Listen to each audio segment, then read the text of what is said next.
Time now for Michigan's #1 outdoor radio show, Mike Avery's Outdoor Magazine. Mike Avery has covered the outdoors in Michigan for more than 4 decades, and that tradition continues today.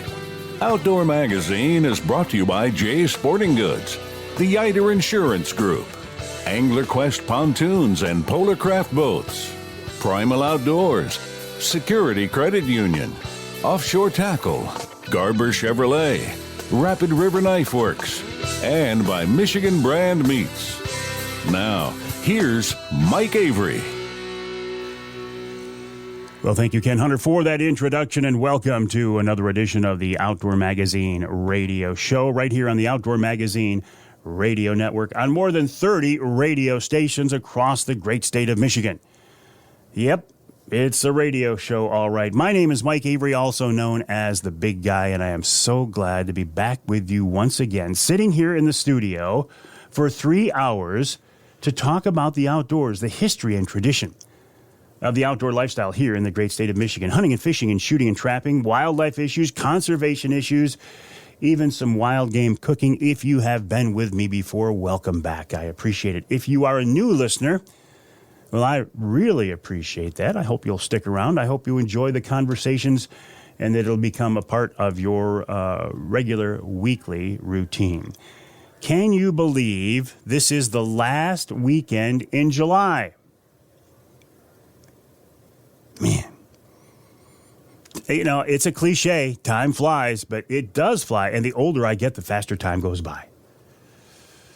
So you have to make the most of it, right? You have to take advantage of the opportunities you have to get outdoors in the woods and on the water. And I have been doing just that. In fact, this past week, I fished 4 out of 7 days. Okay, 4 out of 7 days. When you figure one of those days I'm in the studio, that takes it to 5. One of those days I have church, that takes it to 6. I have to get ready for the show and post-produce the show. That takes it to 7. Doesn't leave a lot of time for anything else. But I'm doing just what I talked about, taking advantage of the time of year that we have and the opportunities that are in front of you.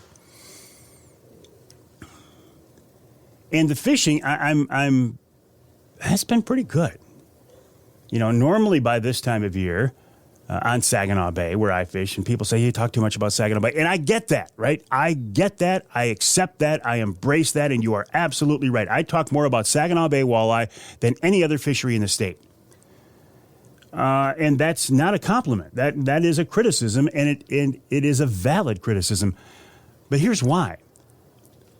When I talk about things that I do, it has to be from my reference point, my frame of reference from my experience.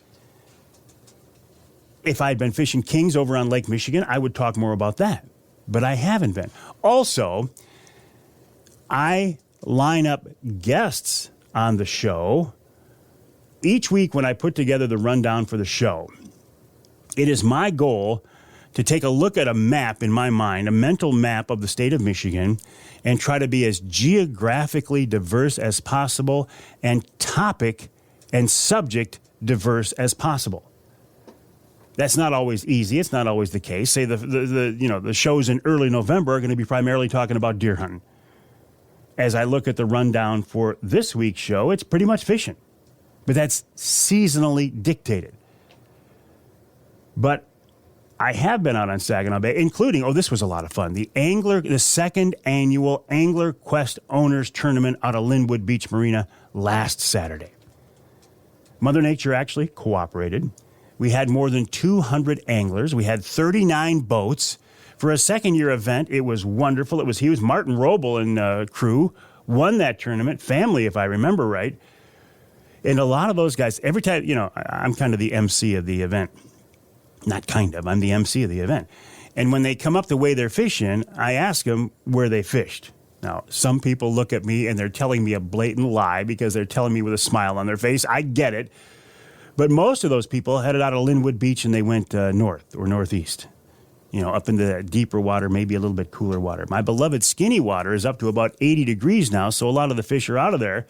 Although we have picked up a few in there. I've had to go deeper out to 13, 14 feet of water. Been getting some pretty nice fish. Yesterday, I was out there with a group called Outdoor Driven. It's a new group. It's a nonprofit formed by a guy named Andrew Comtois. Andrew is a vet himself. If I remember, he was a Marine sniper. And when he got back here, he had some challenges, like a lot of people do, and he turned to the outdoors, hunting and fishing, back to his roots to help him deal with things. And he said that he formed this organization to help first responders and vets heal. I don't think that's too strong of a word, through hunting and fishing adventures. Andrew and I had been talking for a while, and he was waiting to get his paperwork done and stuff. And he said, Mike, can you get some vets out on the bay fishing? I said, absolutely, I will. I try to do as much for vets as I can, and here's the reason, here's the very painful reason why. I have, like everybody, right? Like most people, I've done some really dumb things in life and made some mistakes, but I have very few true regrets. One of my true regret is that I never served in the military. And to this day, I feel bad about that. I should have, but I didn't. While other young guys my age enlisted and took off for who knows where, I didn't. I went off to college, and I feel guilty about it. So, long story of saying why I try to volunteer for vets as much as I can. So on this particular day, we had Andrew, and a couple of vets, Russ and Brad. Just great guys. And man, we had a wonderful day on the water. We got some nice fish, including a real tank of a fish, probably the second or third biggest fish we've had on the Angler Quest this summer. Real nice fish. So that was a great day to catch this fish. And as a bonus, we caught a fish with a transmitter, not a tag, not a tag in the upper jaw, a transmitter. Now, the weird thing about this is, when I was at the Angler Quest tournament last weekend, one of the guys came up to me and said, hey, have you ever heard of a fish with a transmitter? I said, I've heard of it, but I've never seen one. And he showed me a picture of a fish they caught on Saginaw Bay earlier in the week with this lime green tag sticking out the bottom of the fish. And he said, that's a sign that there's a transmitter in that fish. I said, well, that's really cool. I've never heard of such a thing. Really neat. Congrats. That's, a big deal. So as we're out there this past week with the guys from Outdoor Driven, we caught one of those fish. Now, I didn't get a good look at the fish at first because it was kind of chaotic at the back of the boat because we were into fish. But the guys are telling me, hey, this has got a tag on it. I'm looking at it. That's not a tag. That's a fish with a transmitter. It's got this 4-inch lime green piece of plastic sticking out of the bottom of the fish. So how cool is that? I'd never caught one before. I didn't know what to do with it. So, since I know Randy Claremont, who is the fisheries chief for the DNR, I've taken Randy fishing before. I've known Randy for years. I texted him, said, we just caught this fish. What do we do with it? He said, throw it in a live well and call the number that's on there. That number goes to Jason Gosto, who is the biologist for Saginaw Bay. So that's what we did. I later found out from Jason that fish had been caught May 13th, 5.5 miles northwest of Seaboing. We caught it July 25th, 5.5 miles northwest of Seaboing, roughly. The fish didn't go very far in those 2 months. So I posted a picture of this tag online, and of course you're going to get some social media experts say, well, it's obvious that was a fresh insert of that tag. You should have just let that fish go so it could collect more data. And then I started to feel bad. I thought, you know what, maybe we should have. Even though the fisheries chief of the DNR told me to take that fish and put it in the live well, I'm thinking, well, maybe we just should have let it go and collect more information. So as I'm sitting here in the studio this morning, I'm texting back and forth to Jason Gosto, who is the fisheries biologist for the DNR for Saginaw Bay. He said, nope. He said we did several hundred of those. There was no reason to let that fish go. We obviously collect growth rates from those fish and movement patterns, but we also collect harvest data. So you were doing exactly what you should have done. So there, I feel a little bit better about that now. But a cool experience, a great experience. And tomorrow I'm taking 2 of the grandkids out there, and I'll tell you that story next week. I'm expecting another great day. Coming up on this week's Outdoor Magazine radio show, Don Miller after the break talking about fishing muskies on Lake St. Clair. Then Andrew Comtois of Outdoor Driven talking about that organization, maybe how you can get involved. In hour number 2, Larry Jennings of Jonah Jigs talks about jigging for king salmon. How fun does that sound? You know, you catch a fish while trolling, a big king while trolling, and it's a handful. Imagine having the rod in your hand and jigging one up. How cool would that be? Then Adam Bump from the DNR. This week's Ask Avery segment, we'll talk more about that tagged fish. And in hour number 3, Lance Valentine of Teachin Fishin. Lance is going to be on the water, but he made a post earlier in the week that I have to follow up on. He made a post of a shot of his electronics that created so much attention and so many questions, I thought, I got to get him on to follow up with that. And then Wild Game Chef Extraordinaire, Dixie Dave Minar. So it's a good show. I think it's a good show. Some great guests. A fishing-related theme show this week. But it is that time of year. My name is Mike Avery. The show is called Outdoor Magazine. My website, MikeAveryOutdoors.com. My email address, Mike@MikeAveryOutdoors.com. Don't hesitate to reach out to me. Love to hear from you. Lots of good stuff coming up this week right here on Outdoor Magazine.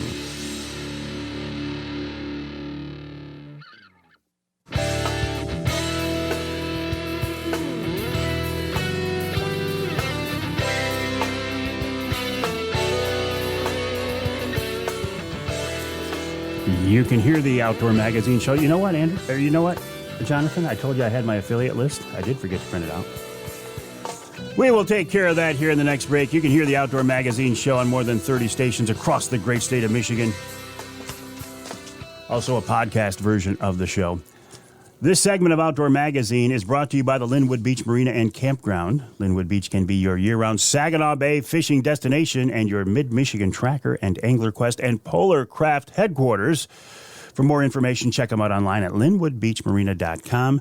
That's linwoodbeachmarina.com.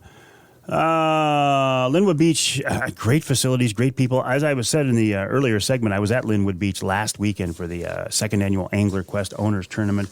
Great facilities, great boat launch, great service, just great people. LinwoodBeachMarina.com. Another place having some great fishing right now. I have not been down there, but I've been seeing the posts of several of my friends. That's Lake St. Clair. Lake St. Clair, the musky capital of Michigan, the musky capital of the Midwest, the musky capital of the U.S., They talk about muskies being the fish of 10,000 casts. Not so on Lake St. Clair. You go down there and you're likely to have a multi-muskie day.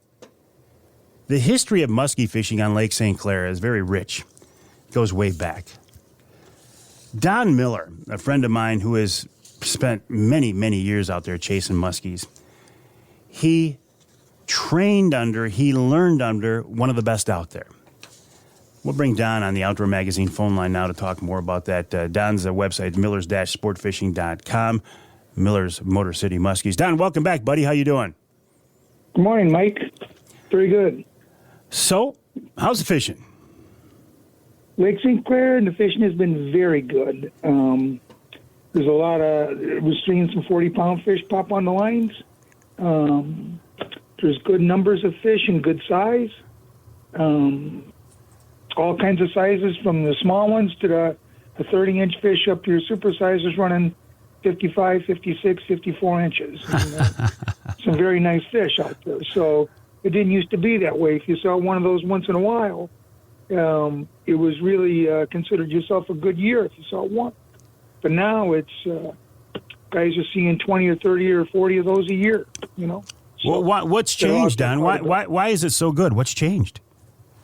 Well, I think the catch and release ethic and understanding the biological composure of the fish it pays off in dividends down the road. It's genetics.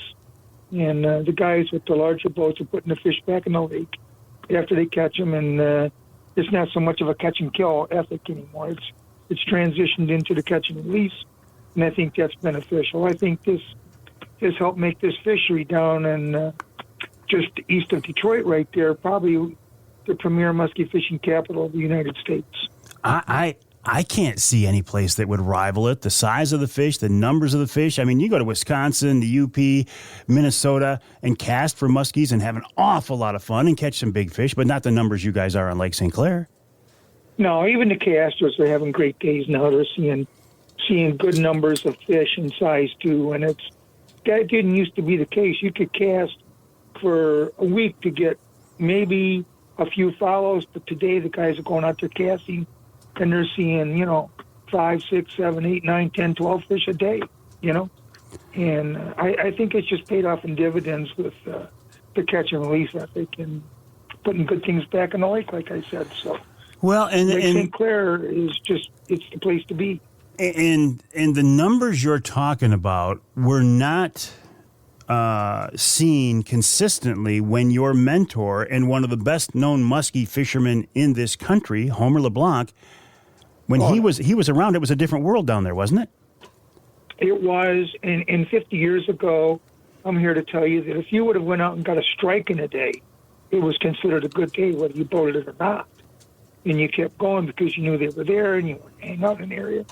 But these fish have just transitioned out into, don't get me wrong, they're not just everywhere you want to go and throw a line, but there's many, many more of them than what there used to be before. So, and it's just gotten to the point to where a bad day fishing on Lake St. Clair might be 3 to 6 muskies. And I know for a fact that you could go to Wisconsin or Minnesota or any other part of the country, and that would be considered about a good 3 weeks worth of work, And that's just stating a fact. And people can come to Lake St. Clair and they're trailing the boats from Kentucky, Tennessee, Georgia, and places where they just don't see those things. And they're coming up to Lake St. Clair and they're saying, wow, my first trip out, I'm catching a 50-inch fish.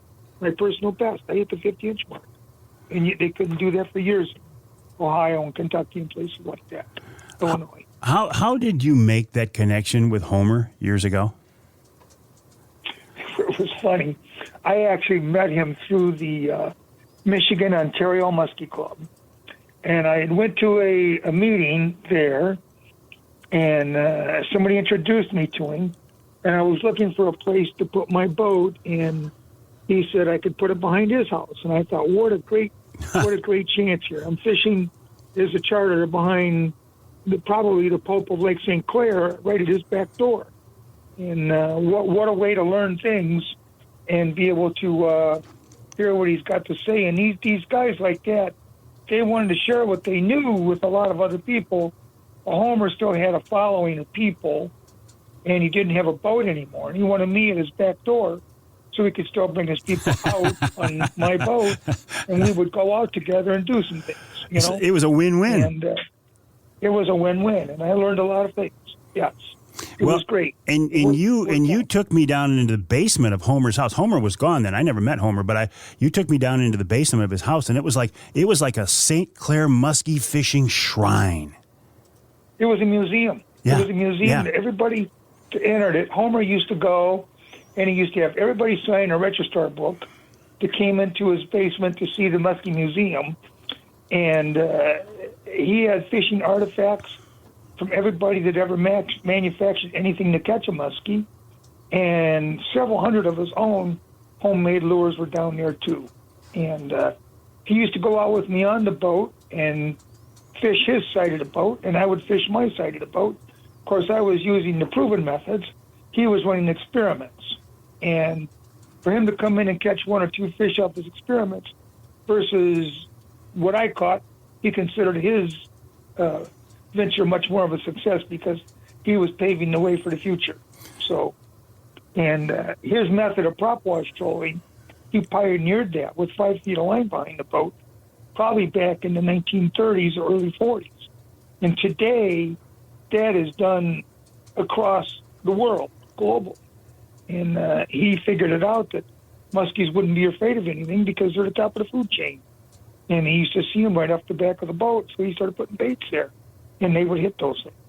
So, and you, as you say, you still a big bait. You still do that today, don't you? I do. The down rods are very active. You're not fishing if you don't have a down rod in the water with a 1 pound ball back there, even with the back of the boat and 5 or 6 feet of line behind the boat's prop wash back there in off the stern. That's a key place to put a bait. You know, they're an opportunist. They're going to look for ways to maybe think that no muskie is right mind and let that wounded fish get away from him. He had to get hit by that boat, and I can kill it right now. And they hop right on. So it's not a subtle fishery. It's not a finesse fishery at all, is it? Not really. No, I wouldn't think you want to finesse them. Not at all. You know, they're kind of shy at times, but when they're aggressive, they're on. I always look for a little bit of off-colored water because they are visual feeders, and if they see your bait too good, they might shy away from it. So you want to project an image at them, but you don't want to show them the bait too well. So you want to show them something that looks like it could be a dinner when they want it, you know. So is that the theory? Okay. Is that the theory behind trolling so fast too? You want to give them a glimpse of it, but not a real good look at it. Right. You don't want to let them see it too good because there's some pretty good sized hooks in there. So you want to keep it moving. And when you project an image by them, I think it's an action reaction sort of type of thing to where they're curious enough about it. If it looks good enough, they take off after it. If their dinner bell's ringing, and just unload on it because they know they're bigger than that little thing and it could be dinner. So. When I fished with you, one of the things that really stuck out in my mind was just how fast you're trolling. I mean, you were leaving a wake behind you. You're trolling so fast, Don. I did. Speeds of 5 to 7 miles an hour were not uncommon. And I was taught that so long as that bait's in the water and swimming and not skipping out on top of the water, and it's wiggling back there or wobbling, you can't take these bait away from this fish. I mean, the faster you can move it, the better they like it. And they can strike at speeds of probably 20 to 40 miles an hour, which doesn't mean they swim around the lake at speeds like that, but they can recoil a lot like a rattlesnake does and lunge out at something when they want it. And I've told people before that if many times if I was in an 18-foot water column and I was seeing targets down there at 9 feet down and I was positioning my baits 4 feet down or 5 feet down under the surface for them to have, how far would that fish have to move to get it? And you see a lot of looks, but I said the answer is easy. It's one body length. That's all they got to move to get it. A 4-foot fish, he's got to move one body length. In a blink of an eye, he's got it. So and the lines will scream like an alarm clock going off when you got one on. So you'll wake right up, you know. We're talking with Don Miller of Miller's Motor City Muskies. His website is millers-sportfishing.com, millers-sportfishing.com. Don's been out there a long time. He learned from one of the best muskie fishermen out there, and Don's been very good at teaching people fishing. And are you running charters this summer, Don? I'm running some, yes, I am. Excellent. Okay, so if somebody goes to that website, millers-sportfishing.com, they can get on there and book a charter with you for the guy they heard on the Outdoor Magazine radio show. Correct. Excellent. Don, hang tight. We've got to take a break here on the Outdoor Magazine show. We'll continue this conversation with Don Miller of Miller's Motor City Muskies. If you're looking for a real freshwater fishing adventure, I'll send you, one of the places I'll send you would be to Lake St. Clair, the southeast corner of Michigan, and check out this musky fishing down there. It's not a finesse fishery. It's not a subtle fishery. You're not trolling along at 1.3 miles an hour. No, you're trolling 4, 5, 6 miles an hour, trolling big baits on heavy rods close to the boat. The muskies don't care, but a chance at a real trophy muskie, Lake St. Clair is probably the best bet you are going to find. Millers-sportfishing.com is the website. Don Miller is the guy. We'll take a break. We'll wrap up our conversation with Don, and then after that, we'll talk with Andrew Comtois of Outdoor Driven to wrap up this first hour of this week's Outdoor Magazine.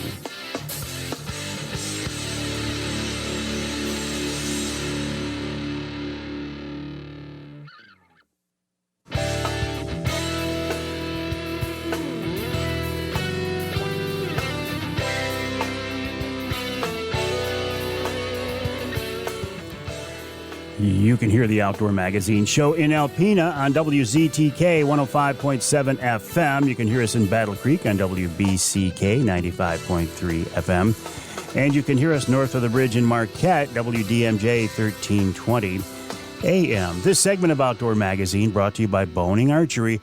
Michigan-based Boning has been a leader in the archery industry since, 1946, when Roland Boning invented ferrule-tite to glue broadheads to, at the time, were wooden and aluminum arrow shafts. These days, Boning continues to innovate, come up with new products, new manufacturing processes. They continue to be leaders in the archery industry, as they have for more than 3/4 of a century, for target archers and bow hunters as well.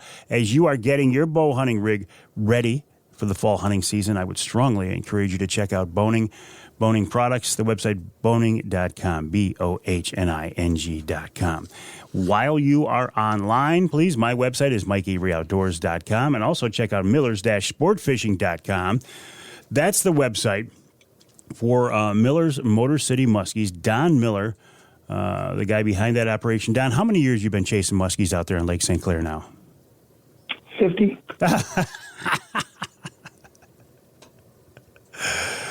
It's a second nature.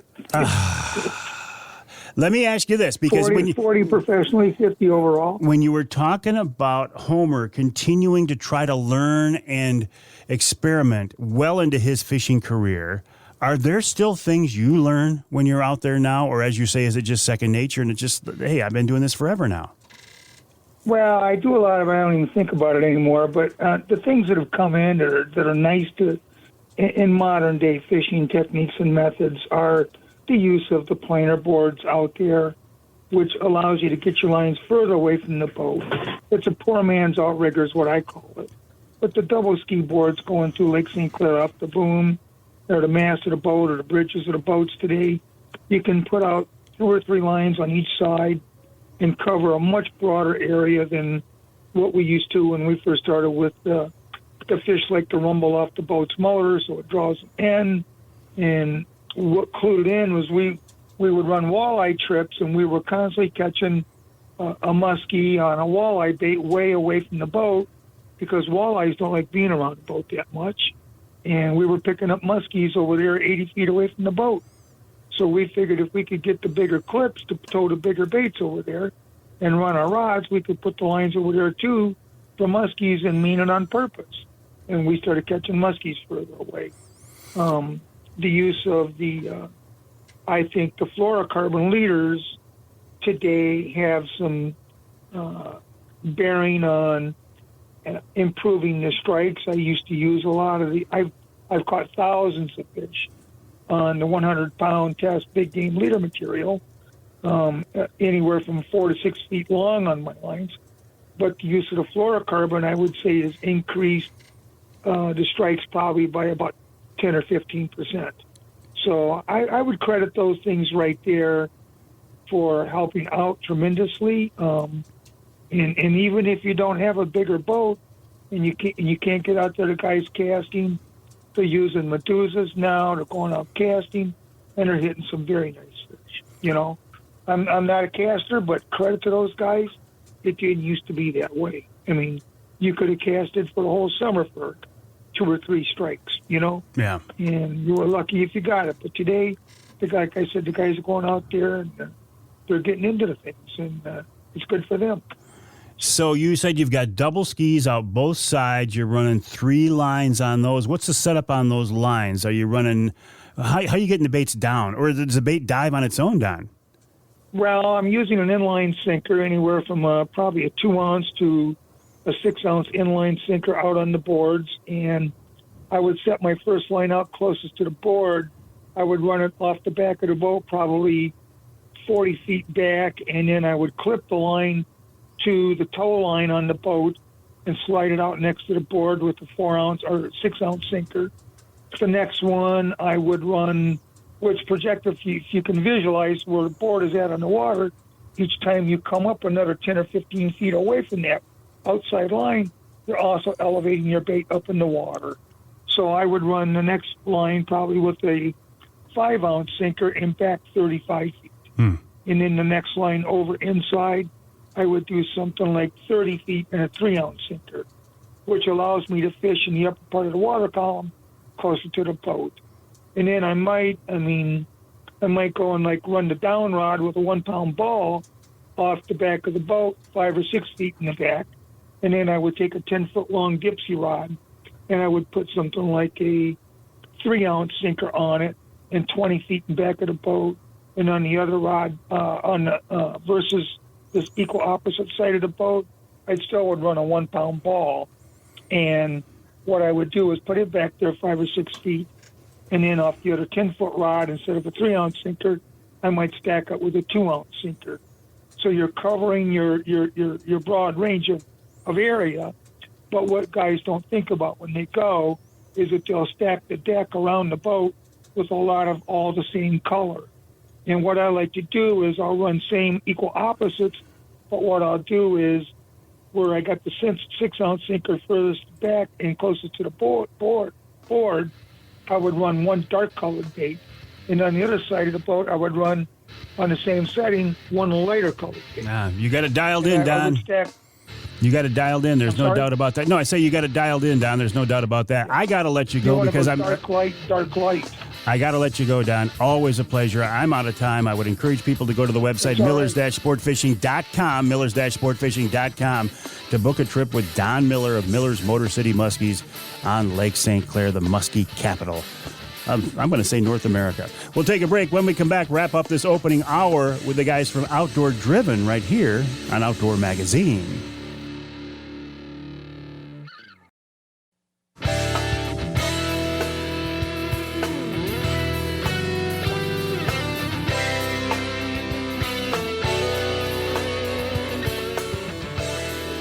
You can hear the Outdoor Magazine show in Carroll on WKYO 1360 AM. You can also hear us in Carroll on WIDL 92.1 FM. You can hear us in St. Joe on WSJM 94.9 FM.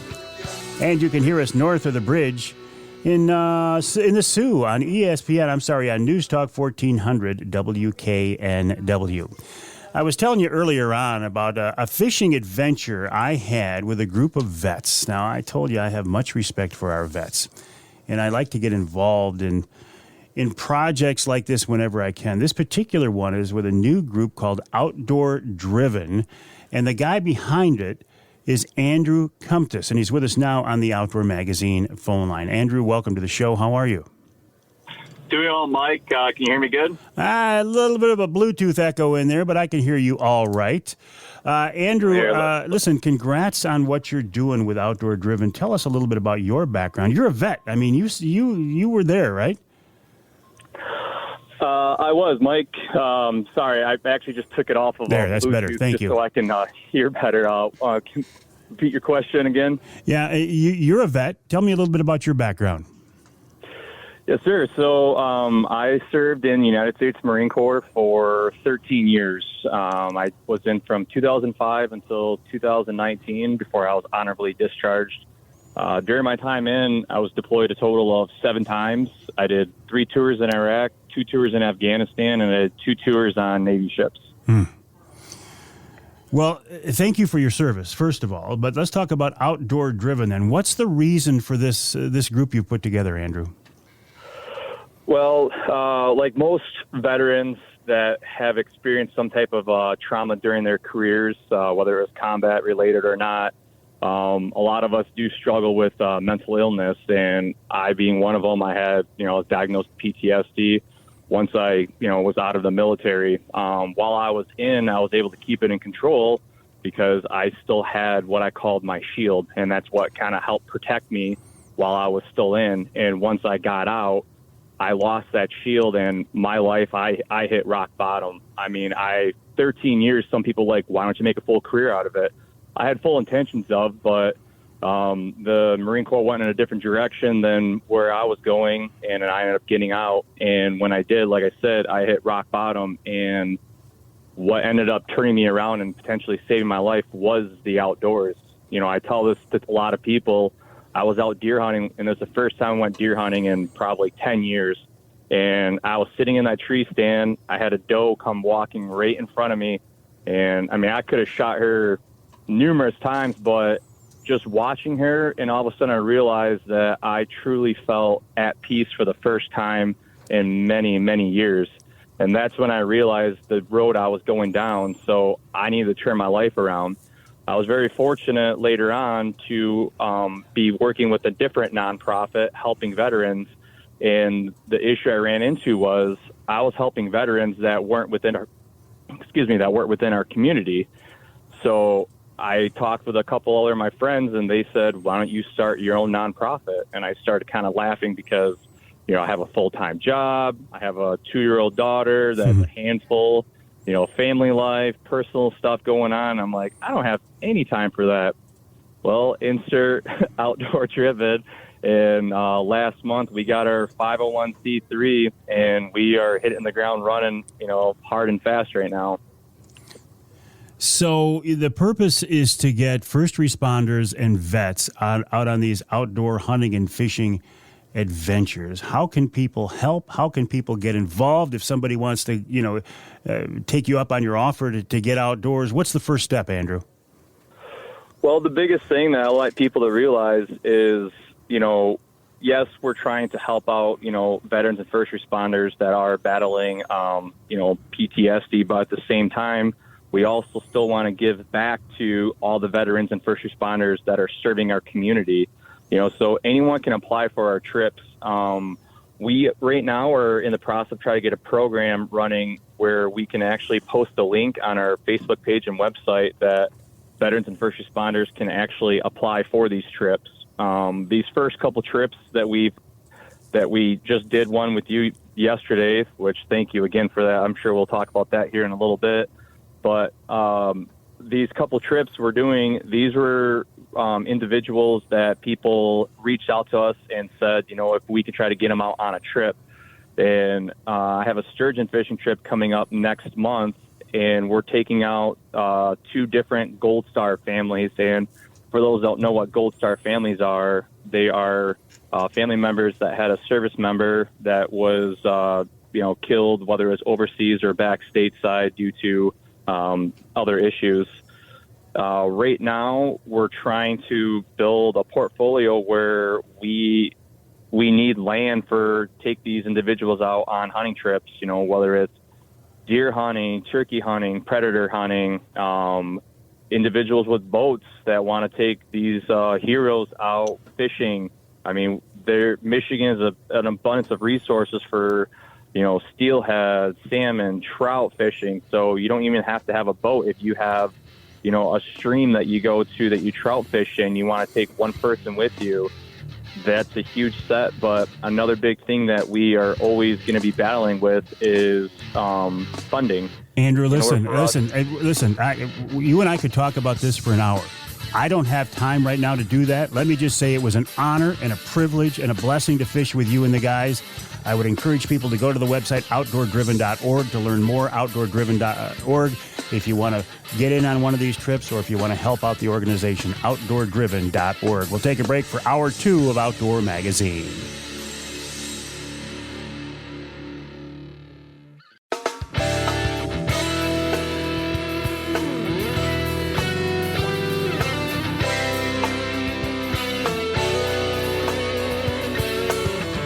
Time now for Michigan's #1 outdoor radio show, Mike Avery's Outdoor Magazine.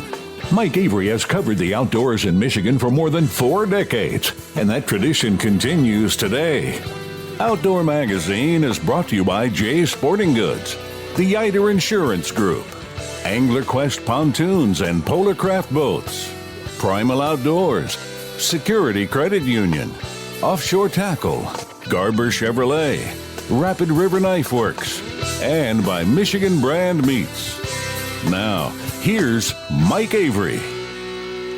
Well, thank you, Ken Hunter, for that introduction, and welcome to hour number 2 of this week's Outdoor Magazine radio show here on the Outdoor Magazine Radio Network on more than 30 radio stations across the great state of Michigan. Did I make the point? Yes, this is first and foremost a radio show, and I make that distinction I think in my own mind as much as anything, because to you as a listener, it probably doesn't matter. In fact, I hear from people all the time, oh, I heard your podcast. I say, oh, where'd you listen to it? Oh, and they tell me the name of the local radio station. It's like, no, you didn't hear the podcast. You heard the radio show. I do think the best way to listen to Outdoor Magazine radio, if you can, is on your local radio station. You get your local news and weather and sports, and maybe there's even a local ad or a sale you want to take advantage of. Plus, the radio stations get the show before the podcast version is uploaded. I make sure to do that. Protect my broadcast affiliates, that's for sure. But it is nice to know that if you can't hear the broadcast version of the Outdoor Magazine radio show, if your local affiliate doesn't carry all 3 hours, or if you live in some part of our state not covered by the broadcast signal, isn't it nice to know there's a podcast version of the show available?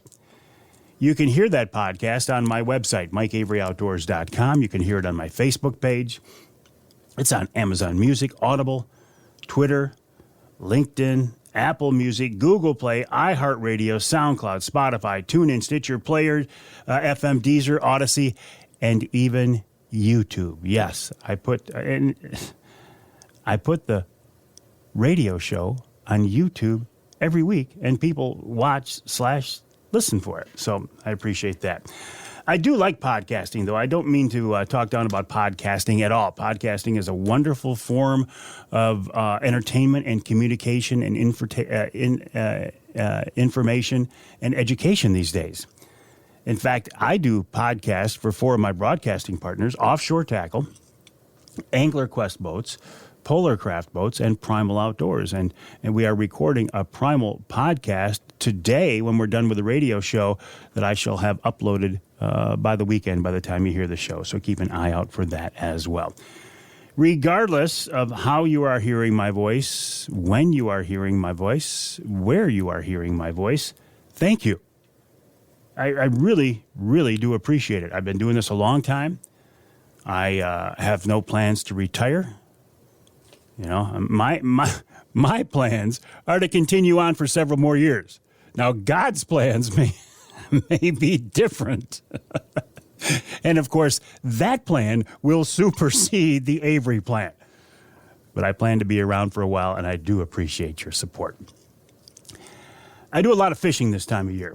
Love to fish. I do a lot of trolling. I love to troll. Trolling is a method of fishing where you put your boat, it is very simplified, you put your boat in gear at a slow speed, and you put a bunch of offshore tackle boards out to the side and put a bunch of baits behind them and move through the water and try to attract fish or try to move through schools of active fish. And I find it fascinating and enjoyable. But there's nothing that beats having that rod in your hand when a fish bites. Whether you're fly fishing, whether you're spin fishing, whether you're jigging, something about having that rod in your hand and doing something to that bait to entice a bite that cannot be beat. Larry Jennings knows that probably better as well as anybody in the state. Larry's the guy behind Jonah Jigs, and he has pioneered the concept of jigging for king salmon. Now, we think of trolling for kings, right? But pretty soon here, over the next few weeks, these kings are going to come in close and they're going to become prime targets for jigs. And Larry's going to be out there, and I thought, good time to get him on the show and talk more about that. Larry, welcome back to the show. How are you? I'm doing well, Mike.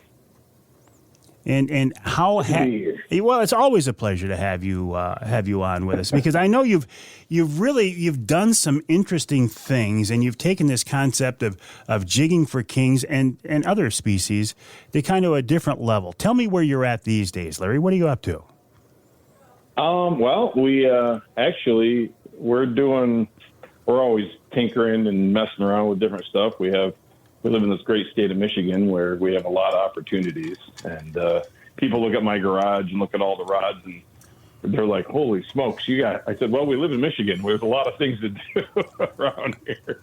a lot of opportunities. So, no, we're gearing up for king season. The kings are just starting to show up around here. I'm in the northern part, fish a lot of Frankfurt, northern end of the lake, Lake Michigan. And so, actually got out a couple weeks ago And I try to be one of the first guys in the state to get one jigging, and got that done a couple weeks ago. So, already you there's have a few fish showing up. Yeah, wow. Yeah. So this is very timely interview. So it's not real high percentage, but I did get a nice king, and got the party started. And so and then also a nice brown, believe it or not. Really? Had a nice brown come in, about a 7-8 pound brown. And my wife, she busted off a monster. We've had a few others on, so it's just getting started. So yeah, as soon as the kings show up, pretty much, I like doing it all. I mean, we go to Saginaw, we go do different, Detroit River, and and obviously we have our lake trout fisheries and everything as well. But as soon as the kings show up, yeah, it's pretty much my focus. Well, what got you thinking this direction in the first place? Because for years we think of targeting kings and salmon on Lake Michigan by trolling. What got you thinking about jigging for these fish? Well, I grew up in Michigan. I grew up in North Muskegon area. Fished that port a lot. Pretty much grew up going out there with my dad since the time I could barely walk. I was a toddler out there on the big lake. So I grew up around salmon and that salmon culture, if you would say, you know what I mean? Just kind of living along the lake shore. And so, it's kind of in my blood. And so I've trolled my whole life, and years and years, probably about 15 years ago, I just said, what other ways we can catch these fish? And so, and I've lived in northern Michigan for over 20. But I just thought, after a while when you troll, and guys that troll every day, you know how much work it is, how much commitment it is. It's, and it is fun. It's a lot of fun. I'm not opposed to trolling. I'm not opposed.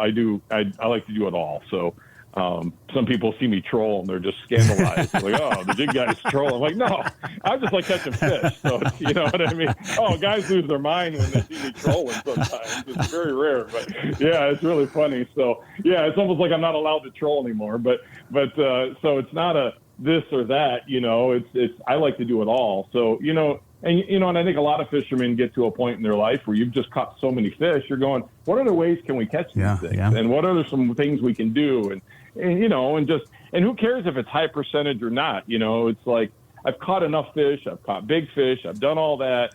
It's like, I want to catch them the way I want to catch them. And so I just said, what if we could use this light salmon tackle or light bat, like heavy bass tackle kind of gear, and what other tactics can we use? And so, growing up in, Muskegon area, that's always been a popular port for jigging kings. We get really big returns there in the rivers.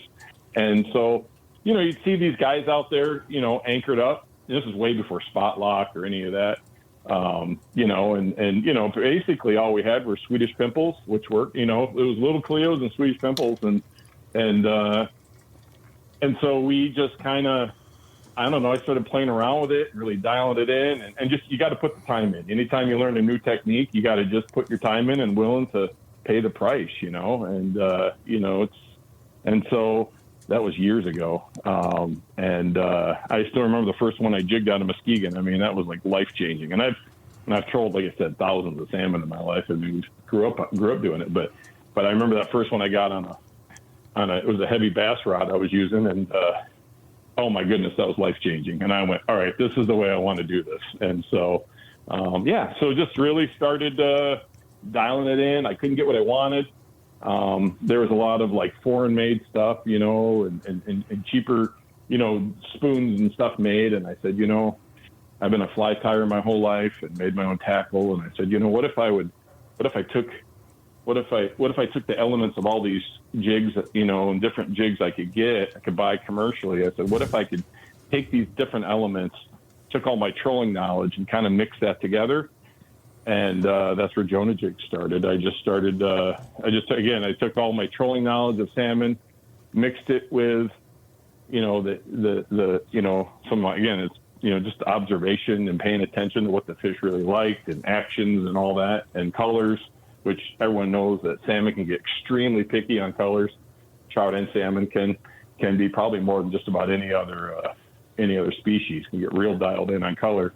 So I started really, exploring and painting and doing different things. And we just started just destroying fish and having a good time doing it. So it was that's kind of how it started. It was literally out of necessity. I couldn't get what I wanted. And the other thing too that we don't talk about as much, I don't think we talk about enough, is that I wanted to see if I could make everything. I could use American-made components. Well, let's talk more about that, Larry. Let's talk more about that after the break. I do have to take a break here in the Outdoor Magazine Show. We're talking with Larry Jennings of Jonah Jigs, the website jonahjigs.com. That's jonahjigs.com. We'll talk about being American-made, how you jig up kings, where you do it, and more with Larry Jennings of Jonah Jigs right here on Outdoor Magazine.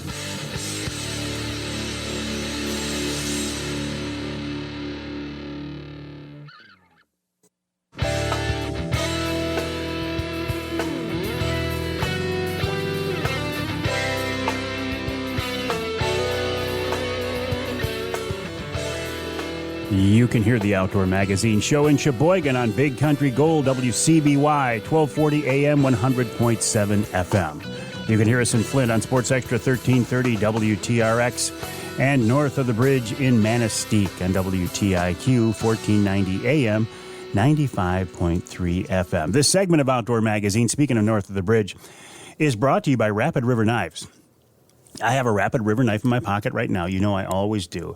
I find a knife to be one of the most valuable tools a person can carry day in and day out. And if you're going to carry a knife, and most of us do, why not carry a handmade piece of art designed to be used every day by the folks from Rapid River Knives? You can check out their showroom. If you get a chance, I would strongly encourage you to do this. Check out their showroom on US 2, just east of Rapid River. They've got some beautiful mounts in there. Chris Durson has done a wonderful job making a destination, an outdoor destination, filled with all kinds of cool mounts and such, plus a huge selection of Rapid River knives. You can pick out your knife. You can get it engraved there. You can even buy a custom knife, a pocket knife, a folding knife, a fillet knife, a camp knife, hatchet, axes, kitchen knives, anything with a blade. Rapid River can take care of it. Take care of you, in fact. Check out the website, rapidriverknifeworks.us. That's rapidriverknifeworks.us. You will see what I mean. I love this concept of Michigan-based, Michigan-made companies. Jonah Jigs is one of those companies. Larry Jennings of Jonah Jigs was telling us before the break, and we'll follow up on this about being all American-made, but Larry, a little sidetrack here. You were talking about growing up in Muskegon and being part of that whole salmon fishing culture. I get that. I didn't grow up too far from Muskegon, but early on, my family and I, my mom and dad and I used to fish Muskegon all the time, 4 Kings. We camped at the North Muskegon campground, launched right there. I trolled, I passed through those guys jigging kings at the mouth of the channel there, so I know exactly what you're talking about. Oh yeah, North Muskegon. That's where it was at. Yep, that's right. Yeah, we'd go out of Snug Harbor right there, past the campground. Yeah. So we probably crossed each other a bunch of times and didn't even know it. But these days, probably did. Yeah. So, these days, my dad though, let me drive the boat. you've taken this concept of jigging for kings kind of to the next level. Tell me more about that. Well, that's where, really starting to study the patterns of these fish and like I said, all the knowledge of trolling and just really truly growing up in that, I couldn't get the colors and the actions that I wanted. And I think one of the biggest things I think I've contributed to that is kind of breaking the story on the weight. A lot of guys that were jigging back in the day, when you were talking about that, especially Muskegon and Muskegon and Manistee were probably the biggest ports for jigging. But yeah, you know those guys who camp, you know what I mean? And, and I was always told that they were snagging. That's what I was told growing up. Like, it was like, they're just snagging. And that's what everyone thought, because it looked like they're, you know what I mean? Yeah, kind of. Yeah, I mean, I knew they weren't. Well, I suspect some guys were. But in general, no, that's not what they were doing for sure. No, yeah, correct. And so I thought, you don't judge something, go check it out. Yeah. And so I started messing around with it. And back then, talking about American-made stuff, the company I have, is the Swedish pimple. You know what I mean? The good old Swedish pimple was like the thing that we had. And And so, again, Michigan company, and a lot of respect, handmade. They've done a lot for, that was pretty much the original Michigan jigging spoon. And so, so we use those, but I wanted to get colors and changing actions. And I think one of the biggest things, that I really brought to the table was using heavier spoons, and also getting them in the glow colors and the patterns that for whatever reason going on in those salmon's minds, those staging kings, absolutely love to hate, I guess. I don't know if they're eating it out of aggression or a feeding response, but we started getting some really positive results, taking some of the trolling knowledge and putting that with the jigging spoons and playing around with colors and paints and, different technologies and stuff. And we mix our own custom paints. We do, there's people that, they're like, oh, where do you get this paint? Where do you, how do you do this? And it's like, actually, we're a lot like Moonshine. We use actually a similar, we actually use a lot of, it's another Michigan company, Moonshine. They're known for their glow stuff. We use a lot of the similar pigments that they do as well. And so we're just taking those types of concepts and building on them, and just a lot of time on the water. And so just a lot of time on the water, and willing to go out there and you know what? Knowing that you can troll fish and catch them is great, but to be able to say, you know what, I'm going to learn a new technique. I'm gonna leave the trolling gear at home, and I'm gonna try to do it. And if I catch one fish, I can catch. It's like knowing, hey, I can catch a whole box probably trolling today, but I'm gonna take the time and I want to learn this. And that's just like anything. You got to kind of, I guess, burn the ships a little bit. You know what I mean? You got to be willing to just say, all right, I'm going to do this, and if I lose today, it's all right. I'm going to learn something. Yeah, well, and let's talk about some specifics here before we run out of time here. You can't just go out anywhere and jig. You couldn't go a mile offshore and just set up and start jigging and have a reasonable expectation of catching fish, or could you? You actually could, which is another thing that we're pioneering. We do offshore jigging. We don't talk about that very much either, but we actually are. Especially with the new sonars and stuff today, forward-facing sonars, live scope, that's really opened up a world of possibilities where that type of presentation that we do, so we actually do go offshore and hunt those fish if they're not in the harbors. But for I'd say 90% of our jigging is at the mouths of Strong River mouths. People know the ports up and down the lake, and when those fish are staging and concentrated. And you want them concentrated near bottom, obviously, and and that's when the jigging really takes off. That's when it's an absolute riot. So is it a jigging stroke or cadence similar to what you would for, say, bouncing jigs off the bottom for walleye? No, more aggressive than that. Imagine. I tell people about a 1.5 snap, and then like a controlled fall, but you want that jig to dip and dive. You know what I mean? So it's you want to remain in contact, but you want that it's the flutter on the way down. That most of the hits come on the fall. So when you're snapping that thing up is kind of the attraction, and then that thing flipping and diving usually is when they come by and hammer it. And what I was going to say, I suspect it's not a subtle bite either, is it? No. I have a lot of friends who are walleye, guys who live on the east side of the state and come over here, and they're like, well, how sensitive of a rod do I need? And, well, I know when I get a bite. And I'm like, yeah, I think you'll know. So yeah. What kind of gear, what kind of gear do you need to jig kings? My favorite is, if I was going to design like a perfect jigging rod, which we actually are in the process of doing actually, but I'd go 6'6". If you can just get something off the shelf, 6'6", medium for kings, medium heavy. But I wouldn't go any longer than 7 foot. In fact, that 6'6" is really a nice sweet spot, I find, and something that is pretty stout. Doesn't need to be super sensitive. Like I said, you're going to know when you get bit. But we've used old ugly sticks and just abused those. Oh, I bet. I bet an ugly stick would be a great jigging rod for kings. Yeah. Indestructible. Yeah. So, yeah. So, what about mono or braid? Actually, that some days mono will outfish braid. and hopefully that brings some value to your listeners, because there are days where I have both, actually. I run braid a lot of times, especially in deeper water, especially for offshore hunting, 100 feet plus, looking for open water salmon. But in the harbor, sometimes the rod running the mono, everything being the same, the rod running the mono will actually catch more fish. And it does something to the fall or the action. And again, it changes day to day. Mm-hmm. Every day is different. Weights. Like I said, I was the one who really popularized using 2-ounce jigs. A lot of guys were only using 1 ounce.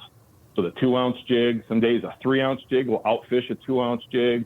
And it doesn't matter how deep a water. We're talking 35, 40 feet of water, all things being equal.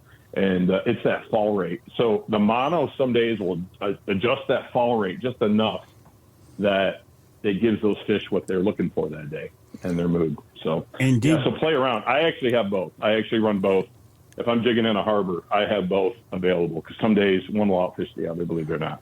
Did you unintentionally let the cat out of the bag about a Jonah Jigs series of rods coming up here sometime?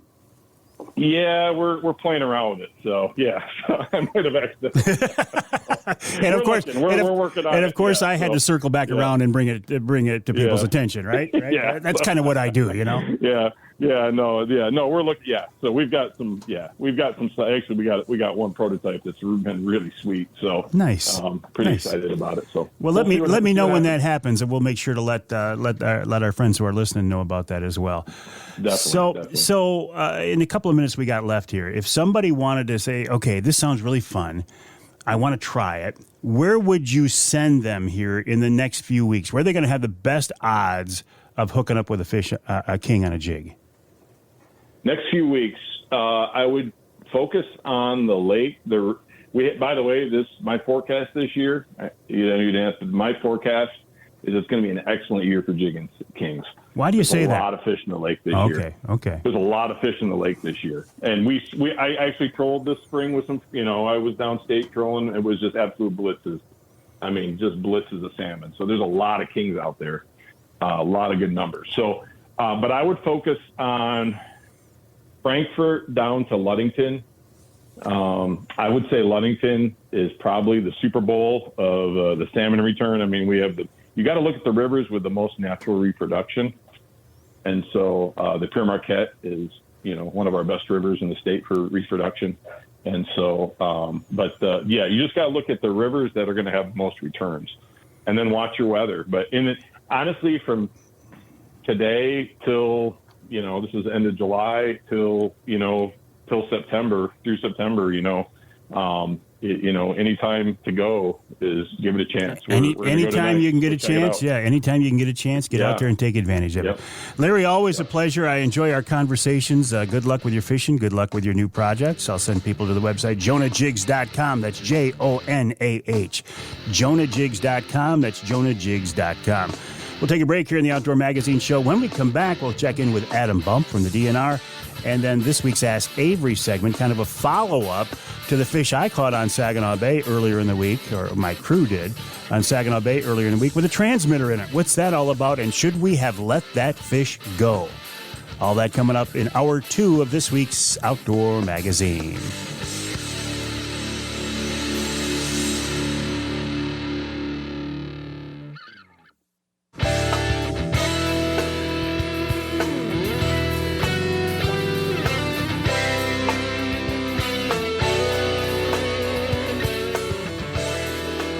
You can hear the Outdoor Magazine Show in Houghton Lake on the Twister 92.1 WTWS.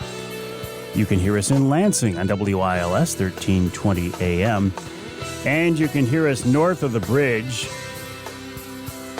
Let's go to Newberry, WNBY 1450 AM. This segment of Outdoor Magazine is brought to you by Killer Food Plots. Michigan-based Killer Food Plots can be your source, all things for food plotting. And, now we've had some rain. The month of August is coming up. Oh, it is food plot planting season. Is going to kick off again, full swing. In fact, I'm going to make myself a note. Rich Krazan, next week's show. If not next week's, sometime in the next few weeks to talk more about food plotting. Rich is the guy behind Killer Food Plots these days. Check him out online at killerfoodplots.com. That's killerfoodplots.com. Want to turn our attention now, speaking of fall and food plots and hunting season, let's talk about something that used to be a tradition here in Michigan that a lot of people would like to see revitalized, and that's the activity of pheasant hunting. Adam Bump is with the DNR, and he wants to talk more about the pheasant release program, and I think the timing on this is very good. Adam, I appreciate you joining us. How are you, and welcome back. Thanks for having me, Mike. So things are good. So listen, you and I have talked when you were in a different position in the department, but you find yourself these days, what, the upland game bird supervisor? Is that what it is? Upland game bird specialist, yeah. Specialist. I bounced around a bit. Well, by the time you retire, you're going to have a very well-versed and broad-based career, that's for sure. Yep, I think so. It's almost going back to my roots. I've done fur bears and things for a decade and a half, but prior to that, I worked on a lot of upland game bird things, so it's kind of coming back full circle. Well, excellent. So let's talk about this concept of releasing pheasants. It reminds me of in the old days the put and take pheasant hunting, but I feel like you guys don't want to call it that. You don't want to let people think it's that kind of a program, right? Well, it's kind of, I think, a modern take on the old style, but the intent is to try to recreate the good old days for people that experience them, and I think for people that never experienced them to get a taste for what it was like. So it's sort of I don't think we're shying away from the fact that we're releasing pheasants for this program, but we're also trying to retain some of the elements of wild bird hunting with the program. So what is the news now? What do you want us to know? So the program had been switched over from one source of funding to another. So now there's a license that's required. I think this will be the third year that we've required a license. Funding last year was pretty small. We did a $50,000 program. And this year the program is now going to be 3 times the size. So we're going to have 3 times as many birds out on the ground.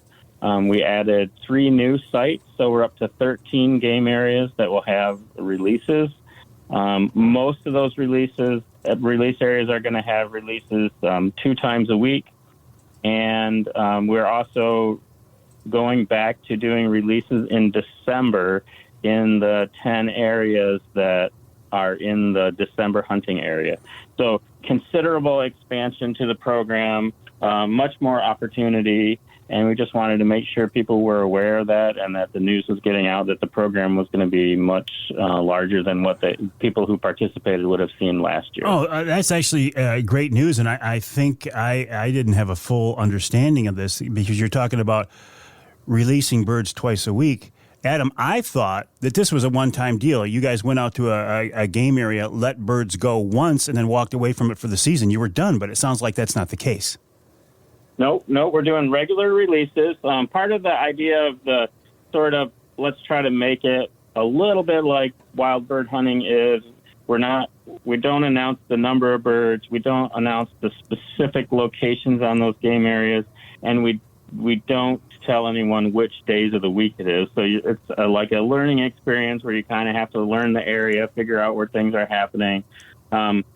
There is signage at most of the parking lots close to release areas, so I don't think it's going to be that big of a challenge for people to find the site. But we try to keep it so there's plenty of birds there throughout the season, not just the boom bust kind of scenario like you described. Mm-hmm, mm-hmm. So if the goal is kind of to in some way get us back to the heyday of pheasant hunting in Michigan, how are we doing? Is that a realistic goal? Will that actually ever happen, or are you just trying to move that direction? I think the intent is to have places where you can experience that sort of bird numbers, but trying to maintain or increase populations isn't the expressed intent of this program. So we're only releasing male pheasants that's specifically just for the hunting experience, Gotcha. Not for expanding populations. We do have the Michigan Pheasant Restoration Initiative has been around for about 10 or 12 years, but we're expanding that program, trying to bring in more partners and expand the area that we cover, and we'll be working under the name the Michigan Grassland Coalition moving forward. And that program is oriented towards maintaining, increasing, enhancing grassland acres across the state. Gotcha. And one of the specific species that we want to emphasize is pheasant. So that's our angle for trying to increase populations, natural wild bird populations across the state, is using coalitions and partnerships to get habitat work done on the ground. This program is, I want to go out and I want to experience lots of pheasants and have a good time hunting with people and see what that might have been like in the 50s. Adam Bump, appreciate that information. Adam from the DNR, michigan.gov/DNR.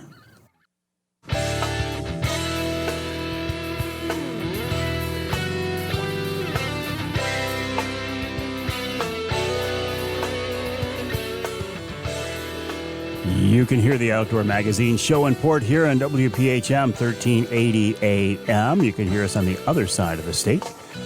Muskegon, WKBZ 1090 AM. And north of the bridge in Escanaba, the Riviera of the North, on WCHT 600 AM 95.3 FM. The Ask Avery segment is brought to you each week by the good folks at Security Credit Union. Security Credit Union loves to work with outdoorsmen and women, and they can help you with your next outdoor adventure.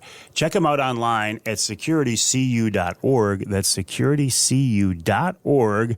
The way the Ask Avery segment works is this is your chance to get involved in the content of the show. You can ask me a question directly. You can ask me something you'd like me to forward on to DNR or MUCC or something like this. The best way to get those questions to me is to send me an email to mike@mikeaveryoutdoors.com. That's mike@mikeaveryoutdoors.com. This week's question kind of came about as a result of social media. It was asked by a couple of different people, and it's involving a situation I had on Saginaw Bay last week. I had a crew out from Outdoor Driven, Andrew Comtois and two of the vets that he was taking out. And we had an interesting situation. We caught a tagged walleye, and it wasn't just a tag. I mean, I've caught walleye before that had a metal tag in their jaw. No. This one had about a 4-inch piece of lime green plastic sticking out the bottom of the fish. And it was a transmitter. The tag was to indicate a transmitter in that fish. I had never seen one before. However, coincidentally, at the Angler Quest Owners Tournament a few days earlier, I had somebody come up and show me a picture of a tagged a transmitter fish they had also caught. So we had just gone through a school of pretty active fish. We had 2 or 3 fish on. There was a lot of activity at the back of the boat. I didn't really get a chance to get a good look at this fish. The guys were telling me about it. So I didn't quite know what to do with it. I had no experience with it. So I texted Randy Claremont, who is the director of the fisheries division of the DNR, because I know Randy. I fished with him before and said, hey, we just caught this fish. What do we do with it? He said, put it in the live well and call the number that's on there. Well, we later did this on shore, and I posted a picture of this about, isn't this cool? We found, we caught a fish with a transmitter. A couple of people said, why did you keep the fish? And I think this was a very valid question. So here's the Ask Avery segment question. They said, why did you keep that fish? Wouldn't you have been better off releasing that fish and letting it collect more data from the transmitter that's inside of it? I hadn't thought of that. So then I'm thinking, maybe we made a mistake by keeping the fish. Maybe we should have let it go and swim and generate more information. So the reason these fish are tagged like this and put transmitters in it are somewhat for growth rates, primarily for collecting data on where they're migrating. Okay, the information on this tag, this fish it was tagged on May 11th of 2023, this spring. May 11th of 2023. It was tagged and then released back into Saginaw Bay about 5.5 miles northwest of Seaboing.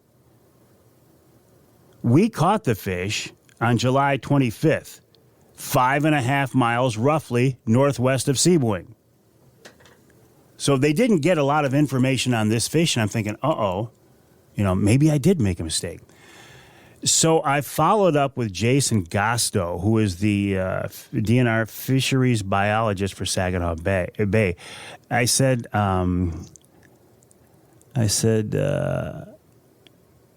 should we have let that fish go to gather more data?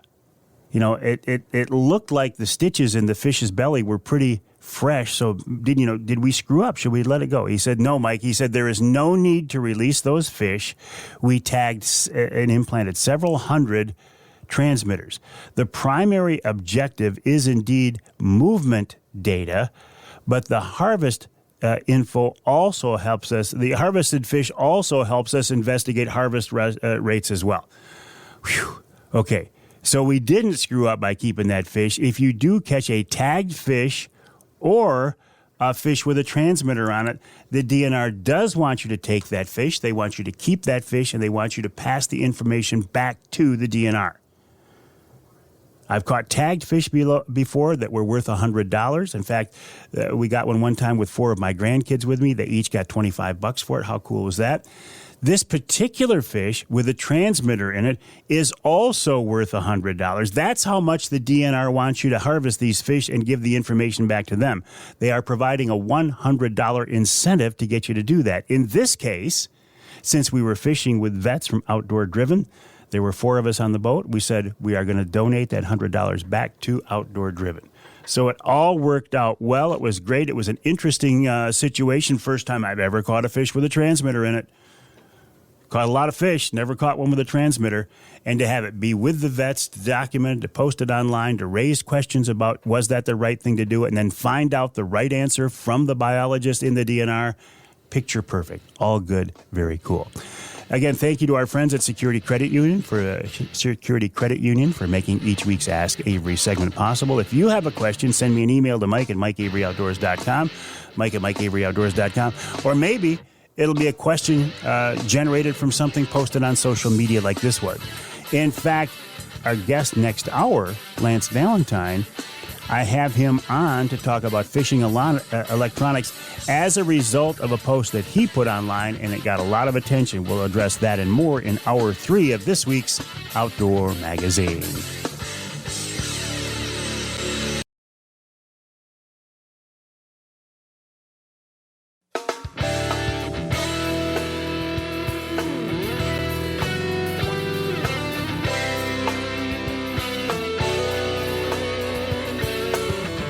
Time now for Michigan's #1 outdoor radio show, Mike Avery's Outdoor Magazine.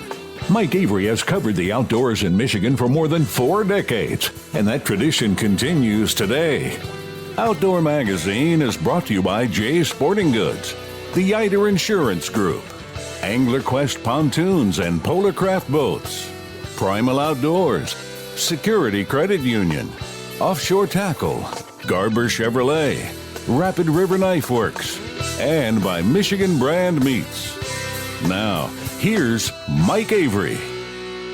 Thank you, Ken Hunter, for that introduction, and welcome to Hour 3 of this week's Outdoor Magazine radio show here on the Outdoor Magazine Radio Network, and so glad to have you along with us. Can you believe it's the last weekend in July?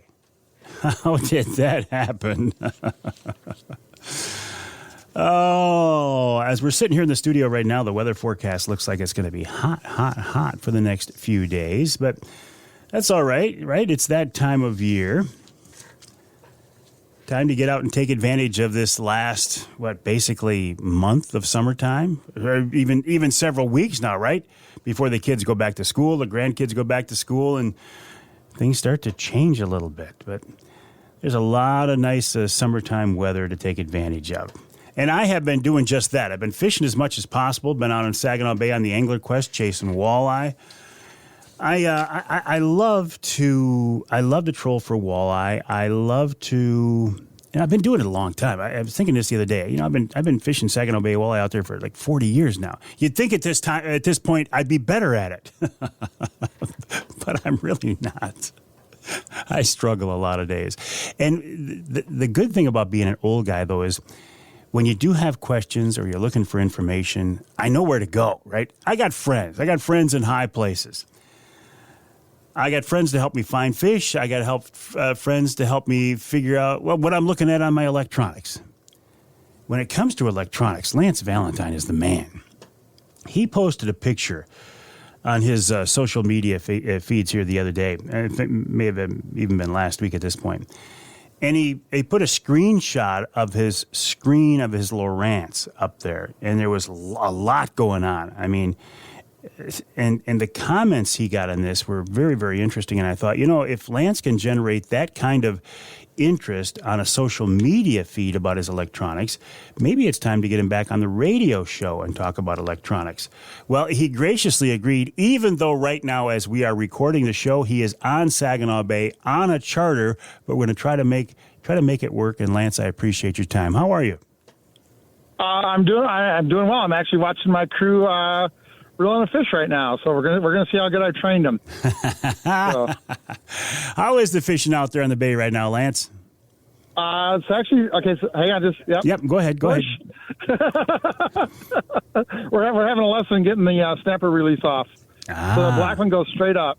So actually, fishing's it's okay today. We're kind of in that midsummer lull right now, right where 12, 15 fish is a good trip as opposed to a couple weeks ago where, we were getting 25, 30 fish, a trip. We're doing that. And, I know you're going to ask some questions about the sonar because today is a great example of how sidescan actually helped us. So I'm really ready to talk about that. Well, and I'm willing to learn, and I'm ready to learn because, Lance, the image you put up the other day, you showed fish on your side scan.